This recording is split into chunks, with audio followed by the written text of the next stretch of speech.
All right. So the point that I was making before is there are two ways to search tax records. We are going to start by looking at public record search, which is Matrix newest way to use tax records. Realist is still here if you've used it, but only use it if you absolutely have to, or if there's something there that you can't find when you go to public record search, which I don't think you will have happen. So what I've done is I've gone here and I put in my address. One of the things I like is just like Matrix down here at the bottom, it tells me I have one match. So I know I hit something. I don't have to run it to find out. And if I click on results, there's my tax record and I can look at my whole tax record. Same thing with owner's name. I'll click clear and I'll type Hicks. And there are a lot of Hickses and you can see them all here. So you can still easily look up individual tax records the same way you've done up till now. And we're not going to go over that today. That's part of the other class. But here's the next reason for wanting to use this. And I am going to go here to subdivision. I live in Hanover Grove here in Hanover. So I'll type Hanover Gur, and there's Hanover Grove, and I select it. And oops, I got something else in my search somewhere. So let's clear this and do this again.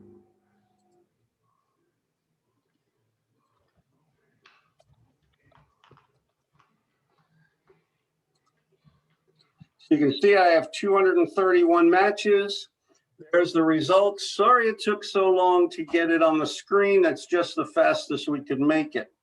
And most of you know what you could do with this. This is all of the properties in my subdivision.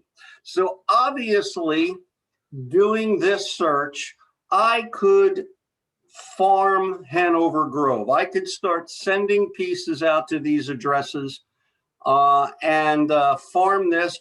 Postcards are low return, but quite honestly, most prospecting that you do, except for directly contacting people you actually know personally, are all low return prospecting activities, but they're not no return. In fact, a lot of our agents who are successful have built part of their business on farming and postcards and letters and things of that nature. And so you do all of the things that you can, because they all add up to some return. And so how would I go about using this list? Well, what I would use it for primarily is mailing, making postcards, and we'll talk about that later on in the class briefly, but we can help you do postcards here at Hometown. And so I can turn this into a mailing list. But here's what you have to do in order to do that. You have to set up your mailing list here in Matrix. So I'm going to go over here to where my name appears and click on this and go down here to settings. Do y'all see where settings is? When I go to settings, one of the things I have available to me is custom exports. And what this lets me do is set up exports either in tax records or in property searches and export exactly the pieces of information I want to use. So I have a number of MLS exports that I've created. And if I go up here and switch from cross property to tax property, I have a number of tax record exports that I've set up. And the one that you need if you want to do this for mailing purposes is this one that I have here, owner mailing addresses. And I'm going to show you what this looks like. I'll click here on edit export. And this works just like adding additional fields to your searches in MLS. You figure out what fields you want, and to find them, you type their name down in the bottom. They appear on this list. And then when you click on them and click on add, they wind up over here. And then you use the up and down arrows to arrange them in whatever order you want. Now, something that's easy for you guys. If you're thinking of mailing, go grab your phone right now, turn on the camera while I sip my coffee, and take a picture of the export fields box that I just put up on your screen, because those are the fields that you want if you're going to create mailing lists. This list does not go to the property itself. It can, but it goes to the owner's mailing address, which means if they live in the property, it'll go to the property. If they live somewhere else, it'll go to wherever the tax bill is mailed. And so if you're doing this in order to get listings, then you want to locate the owner wherever they happen to reside, which is probably where the tax bill gets mailed. So you want to find and create and put in this order these fields: owner name for mail, owner mailing address, which is wherever the tax bill goes, the mail city, which will match this, state, postal code. I like to include the subdivision. I just like to see that on the list. And there are two fields that are in here that are not in Realist. You can't search by them, which is really weird. It would make it easy, but you can sort by them. No mail flag. If they are on a no mail list, it will show it. And if you want to eliminate them from your mailing, you can. You're not required to. But why spend money mailing to people who've already said they don't want to get it? And owner as corporation will help you to easily eliminate business addresses in the area and let you focus primarily on single family. So this is the export you want to create, and I named mine owner mailing addresses, and then clicked on save, and now it's available for us to do our export. Any questions about that? All right, and if you go later on to try to do this and you have any questions, just email me, text me, or call me, and I'll walk you through it. So I'm going to go back to our search. We'll go back to tax search, public record search, Hanover Grove.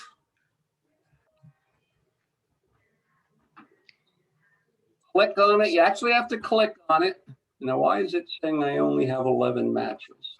Let me clear it out. I think the internet is messing us up a little bit today. So let's try that again. There it is. Now I got 231. Click on results. Highlight all of them. Here's the all. Go to export. Find the owner mailing address export that I created. Click on export. And the list appears down here as a spreadsheet. If I click on it, it'll open up in Excel. And let's see which one of my screens is it going to come up on. It came up on this one. So let me get that and move it over to you.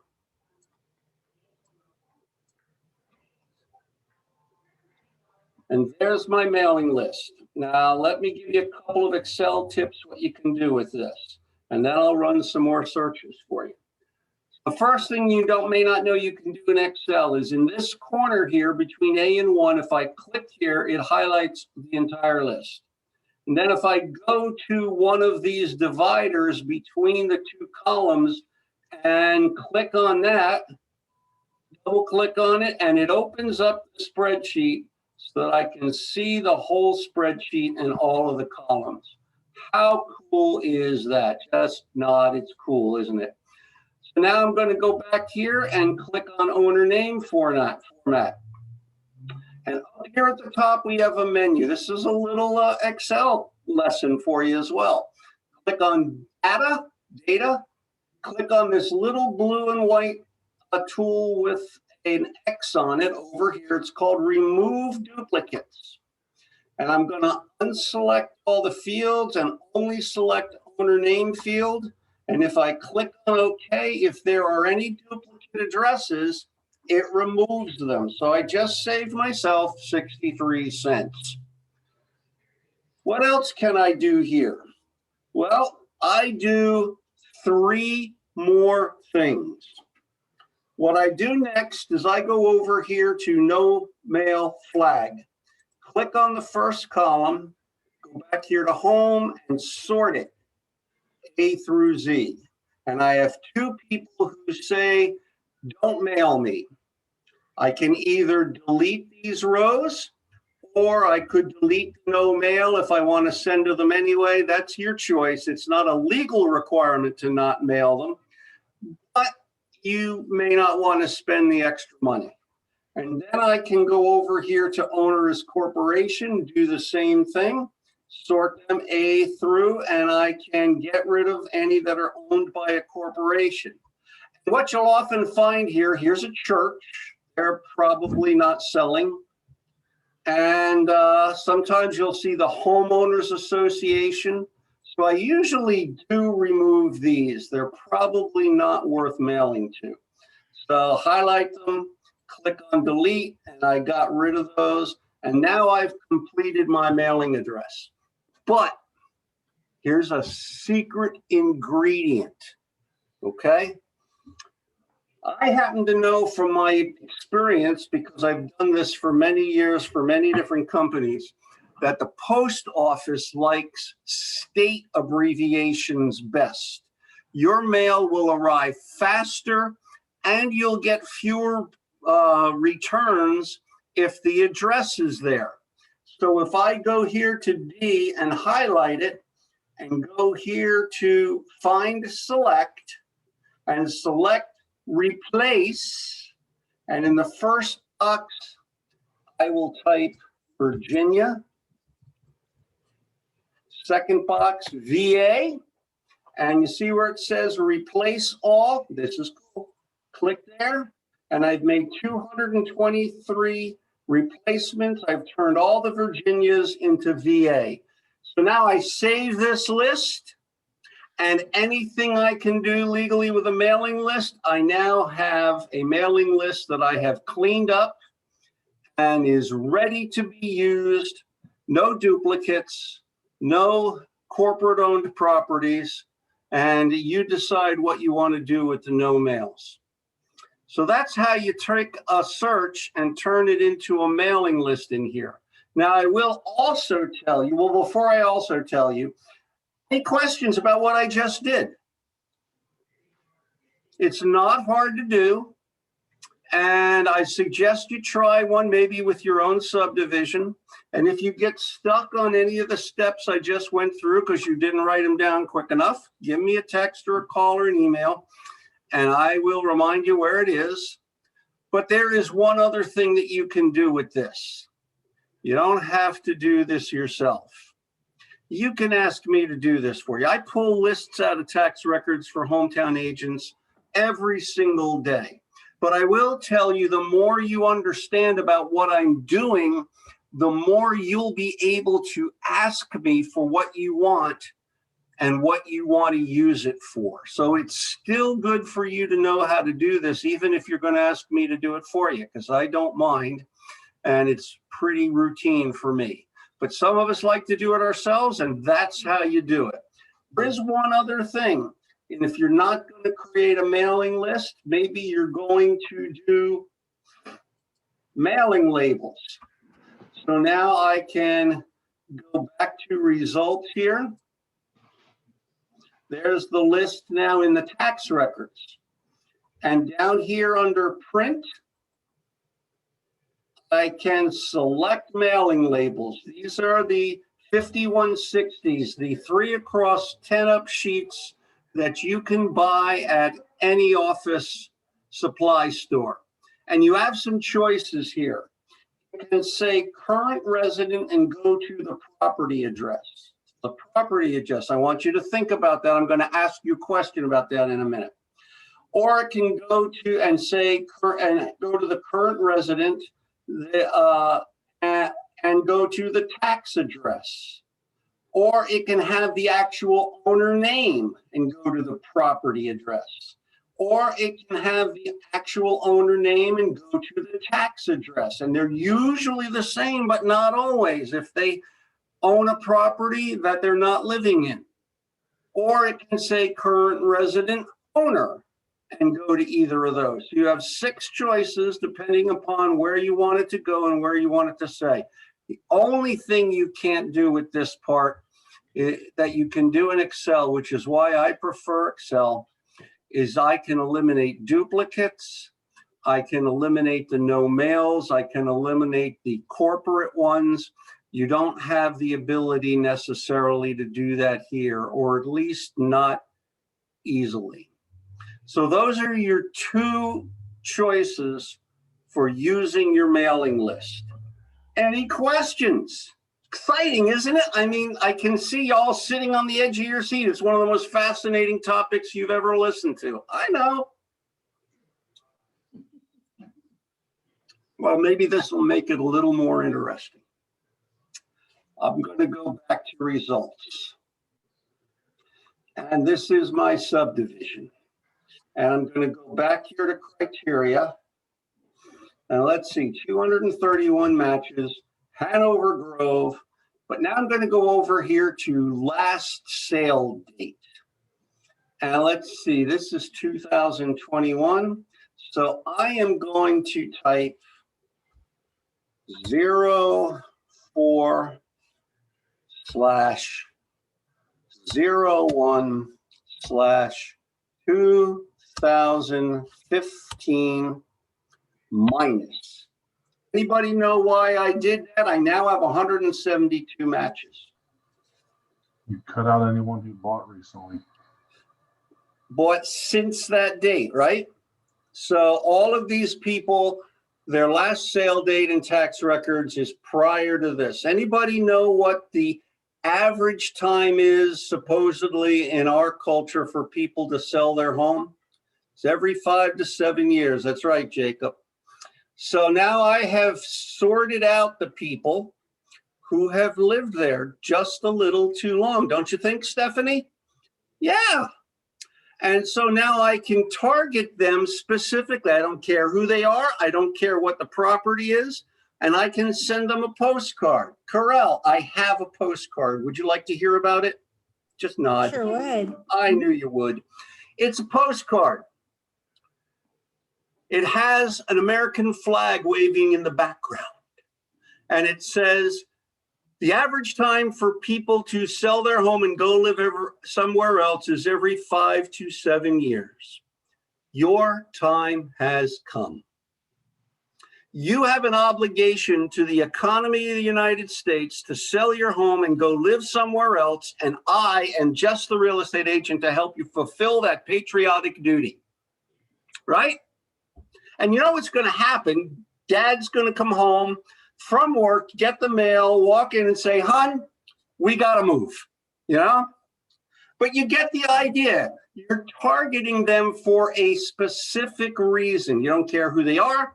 You don't care what the property is. You are just targeting them for a reason. And if you know your reason, it will impact how you create searches like this. Let me show you a couple more that I know of. And if you think of anything that you know of or that you wonder if I can think of, I'll take a shot at it. But that was targeting people by sales date. Let's try this one. I'll go back to tax search, public record search.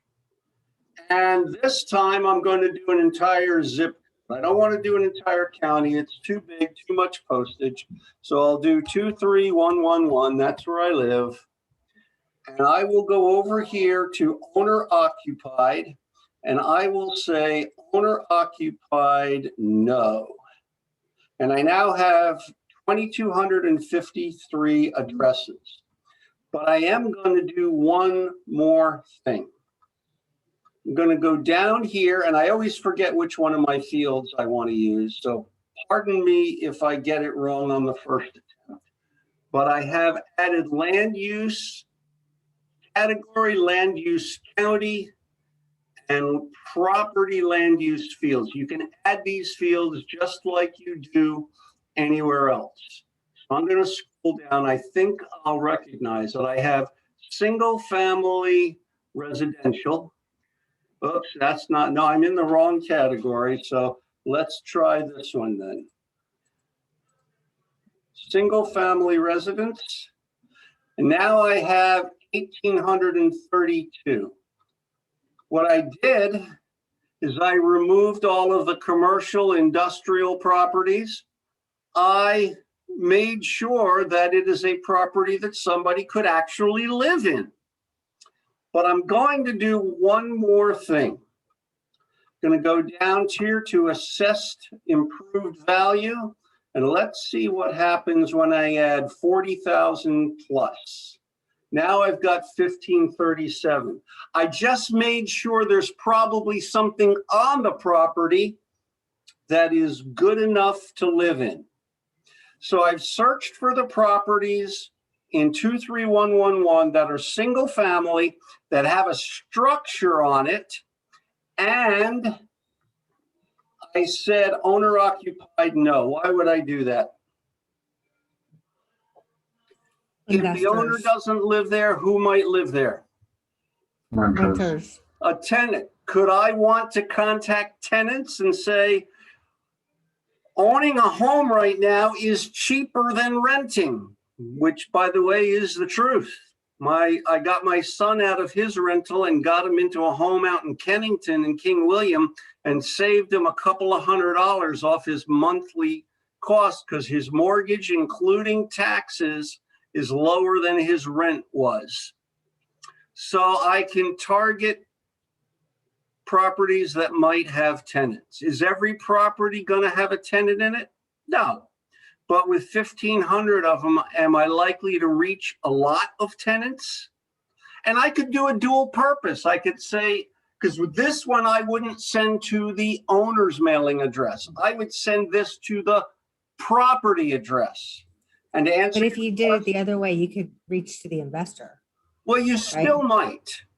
But yeah, I could include something in there that says, if you're not the tenant, if you're the owner and you've thought about liquidating your investment, call me as well. So you could do it dual purpose, or like you just said, you could do 2 different mailings if you wanted to. So you see what I'm saying? If you think about what the information represents in terms of human beings, you can target possible customers based on legitimate, legal, valuable economic factors. Any questions about that? Because I got 2 more searches to show you. All right, then. I'm going to clear this out. The next one is my favorite because I invented it. And I always like it when I invented it. So I'm going to go up here to map. And you can search by drawing shapes on a map. And for example, if you wanted to do Brander Mill, Brander Mill does not appear in the MLS or in the tax records as a subdivision. You just can't search the subdivision. It's got all these itty bitty little tiny subdivisions in it. So just to give you a quick idea, I can go down here to where Brander Mill is, and depending upon what you think of Brander Mill, Wood Lake is here, Brander Mill is here. So I can go up here to the polygon, click around the outside of this that claims to be Brander Mill, and search and do a mailing to Brander Mill. You have to click on your starting point or this will follow you for the rest of your real estate career. But once you do, and there you go, and I got 3,690 possible addresses, all of Brander Mill.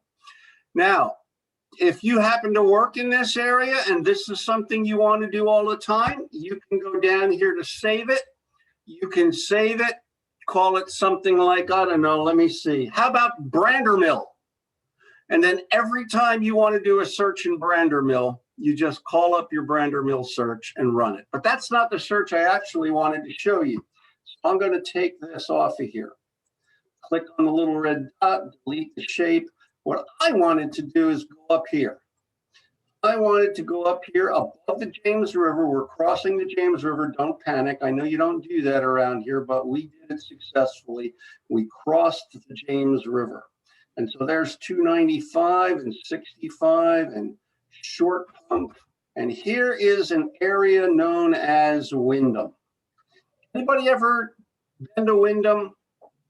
Anybody know where Wyndham is? Anybody think it'd be a great place to live if I could afford it? Am I right? There are houses there that their bedrooms are bigger than my house. So I'm going to draw a shape around this one. So I'll use the polygon again, although this is cool. I'll show it to you. This is fairly new. They added a pen. So I can literally do it freehand if I want to. It's a little less precise, but it also makes me feel a little more creative. And if I missed a spot here, I can just go back and draw a second shape and grab that in there as well. So now I've gotten all the properties in that area in my search, and it's trying to let me know how many. There's probably too many. So, but now I'm going to go back here to criteria. Well, looks like it's going to take too long. Let me get rid of this one here. All right, there we go. We're back in criteria. Going to do a couple of things here as well. I'm going to go here to our list. Oh, I got no matches. Why do I have no matches? Let me make sure I didn't do something wrong. I don't think I did, but I am going to take this one off. Maybe it just doesn't like it. I don't think I put anything else in there. Criteria. Oh, for some reason, I got Allegheny County in there. Don't ask me how I did that. There we go. So now I have plenty of matches. So now I'm going to go down here. We'll go back to our property use category. We'll select single family residence. So I got a little over 4,500 people. I got their house. And so now I'm going to do something a little different. I'm going to go here to assessed improved value, the assessment of the structure. And I'm going to say I want an improvement value of $650,000 or more. I got 102 matches. Anybody know what I just did? I'll give you a hint. My broker listed a property for several $1 million and wanted to market it. So it wasn't here, it was when I was in New Jersey, but I created the same search. Is it reasonable that the 102 matches are the 102 highest assessed homes in this area? Yeah, right? Is it a reasonable assumption that the 102 highest assessed households in this area are probably the 102 highest income households in that area? Does that correlate? Pretty much, not perfectly, but probably does. And it doesn't correlate that the highest income houses probably have the most disposable income to use. And are you not in a business designed to suggest to them how they might dispose of some of that disposable income? I'm not saying it's easy, but my boss had a couple $1 million property. He wanted to market it to these people, and because he knew their friends were the people who were likely to want to buy that house. And it worked. And the other alternative is these are people I just want to do business with. I want to get to know them. I want them to get to know who I am. So I'm actually going to farm these people like some people would farm a subdivision. It may take a while, but I will tell you, you only have to sell $1-2 million house a month to make a living. So it's just a thought. I'm not suggesting you do it. But do you see what I'm saying about using the tax records and the information to target people based on reasons you might want to do real estate business with them? I got one more search for you. I actually only came up with it recently. And it's based on the idea that I've been in the business for 35 years or so. It takes a long time to be in the business for 35 years. And I have seen more different kinds of real estate markets than a lot of people here in hometown, unless they're as old as I am or older, and some of them are.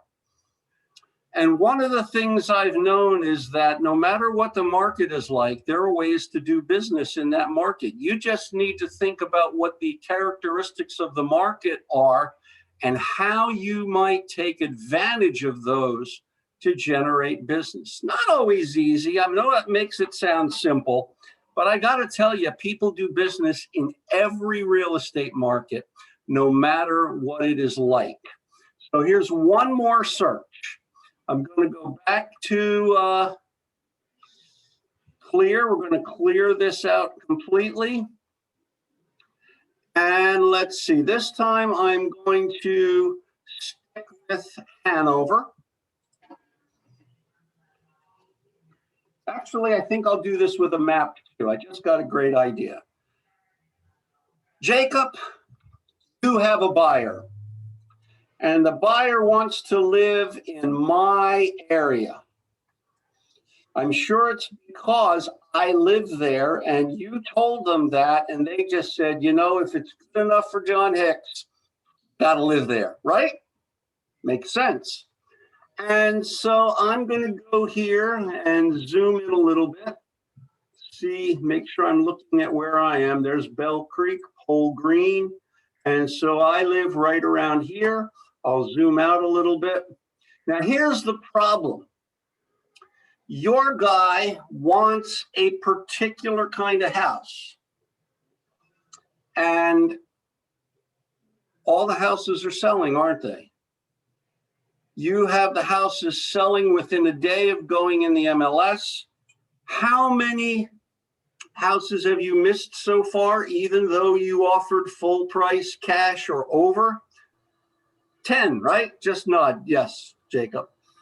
Did you know that you are not just licensed to sell properties that are listed? Does make it easier when they're listed, but you're literally licensed to sell any property in the state of Virginia. Am I right? And so in that sense, your inventory is the whole state.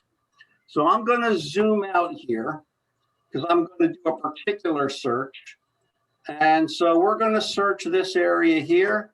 And I haven't run this search on this particular area. I only tried to do it today. So I'm hoping it works the way it did for me earlier.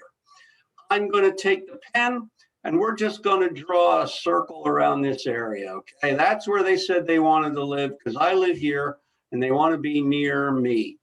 And so it's over 5,000 properties. Let me just make sure I'm still in public record search, right? Yes. So now I'm going to go back to criteria. We got our map area decided. And your guy wants 5 bedrooms. So I'll type in 5 bedrooms. And now we have 1,332 matches. Did you see that? And we'll select single family so that we get a residential property.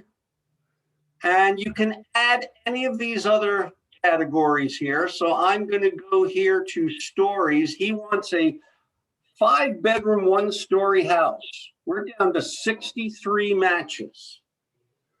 So let me ask you a question, Jacob. If you are out of inventory in the MLS, how hard would it be for you to reach out to 63 addresses and say, I have a buyer that is specifically looking for a house like yours, and there are none available anywhere around here. And we have leftover buyers like crazy. We're going crazy trying to find listings. So I have to tell you, I have a buyer looking for your kind of house. And I'm not saying you have to sell it right now, but if you're thinking about it, I would love to talk to you about it. Could you do that, Jacob? Yes, I've done it. It works great. It does, yeah. And you could mail, you could, if you can get phone numbers, you could make phone numbers. If it's an area you're allowed to knock on doors, you could even knock on doors. Let's develop it, though, a little bit further, shall we? I am going to go instead to 4 bedrooms, and I don't know what kind of numbers I'm going to get. And we're going to switch to 2 stories because that's pretty common, right? And so now we got 2,800 matches. But Terrell, your customer says they want to look in a range and you've had them pre-qualified and you've been shopping from, say, 225 to 275, right? That's a reasonable price range. Well, you don't have any price ranges in here for properties that aren't listed, but you do have two valuation things here. Now, I know that the assessed value is not an accurate reflection of the market value, but it is a decent approximation, isn't it? So if I go here, leave the little box checked, and I type 200 to 300, I now have 1,492 matches assessed in this price range. And since that's a fair amount, I could add some other criteria. They want at least two full baths. So I'll do 2 plus, and they want at least 1 half bath. So I'll add that. If I take the plus out, I now have exactly 2.5 baths. I could add acreage, and you can use either one of these. You'll get slightly different numbers because they do their calculations differently. So now I only have 600 matches. I actually like the real AVM estimate better than the assessed value estimate. I now have 600 matches. It could be a mailing. I could add square feet. They want, let's say, 1,600 to 2,000 square feet, 230. You see how I'm doing this? Could I reach out to 239 people and say, there are no houses out there right now that I can sell to this buyer? Have you given any thought to selling your house? I'd love to talk to you. We are desperately looking for houses to sell in this market. And go ahead and be pathetic about it, because it's the truth.